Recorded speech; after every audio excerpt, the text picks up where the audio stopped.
Bharatiya Janata party की तरफ से जो है काफी लोगों को बहुत सारी सब्जबाग दिखाए गए थे जी। और उसकी वजह से काफी लोग भ्रमित हुए थे।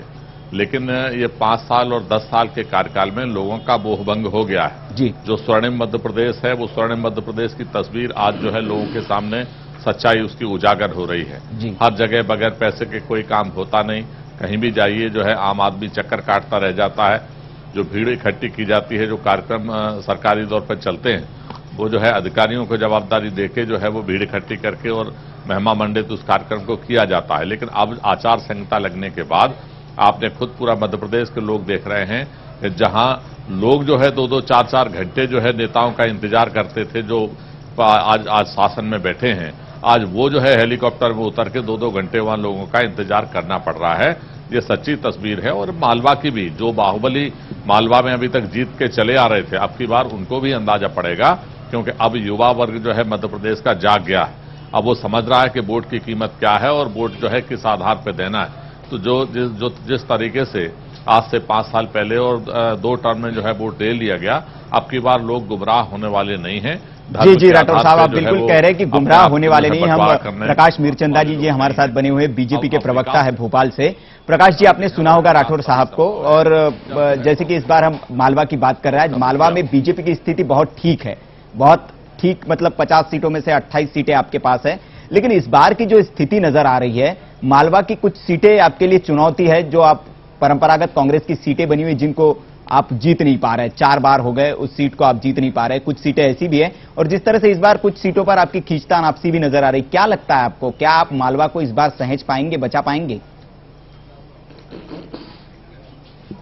नहीं, देखिए, ऐसा है कि भाई राठौर जी का ये कहना मुझे उनकी मजबूरी दिखती है जी। मालवा में जो 50 सीटें हैं जी, आज 28 सीटें हैं हमारे पास। मैं आपको दावे के साथ कह सकता हूं कि ये सीटें हमारे पास 45 हो जाएंगी जी, क्योंकि मालवा में जो लगातार विकास हुआ है, नर्मदा शिप्रा लिंक का जो हमने काम शुरू किया है, जो वहां पर लगातार इंदौर और इंदौर के आसपास जो डेवलपमेंट हुआ है, उसको जनता देख रही है, महसूस कर रही है। जी, मैं आपको रोकना चाहूंगा, बिल्कुल सही कह रहे हैं आप। एक नर्मदा लिंक परियोजना जो आपने लाई है, बहुत अच्छी परियोजना है, इसका पूरे प्रदेश में आपका स्वागत हो रहा है। मालवा को एक हरित प्रदेश बना देगी ये परियोजना आपकी।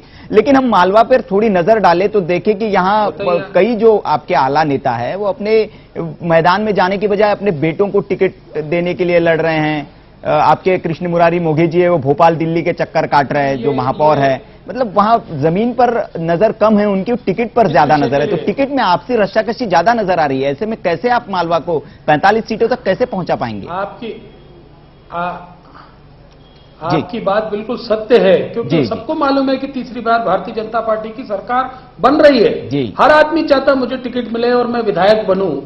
हर आदमी को इच्छा रहती है, हर आदमी की महत्वाकांक्षा रहती है, और यह महत्वाकांक्षा और टिकट के लिए जो प्रयास है, ये केवल टिकट वितरण तक की, टिकट घोषित होने तक ही भारतीय जनता पार्टी में रहता है। उसके बाद सब कमल के निशान को देखकर और भारतीय जनता पार्टी का झंडा लेकर काम करते हैं। ये भारतीय जनता पार्टी के संस्कार हैं, और भारतीय जनता पार्टी इस नाते से इस प्रदेश में चौमुखी विकास कर पा रही है और आगे बढ़ रही है लगातार। जी जी, चलिए, बहुत बहुत मेरे भाई राठौर जी जो कह रहे थे कि बाहुबली, इनको पता ही नहीं है। मेरे भाई, जो मैं 1 मिनट और आपको एक चीज बता दूं कि बाहुबली शब्द इस्तेमाल कर रहे हैं, ये इनके क्षेत्र में चलता होगा।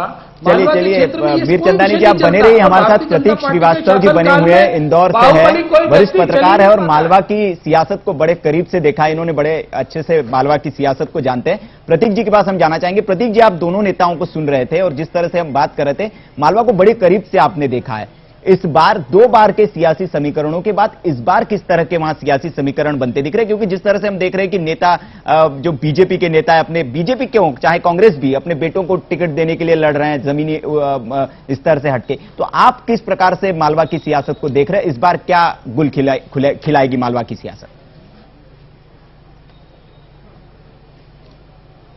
नमस्कार सुनील जी, मैं पहले आपने जो शुरुआत में जो रिपोर्ट दिखाई थी उसमें एक छोटा सा संशोधन चाहता हूं जी।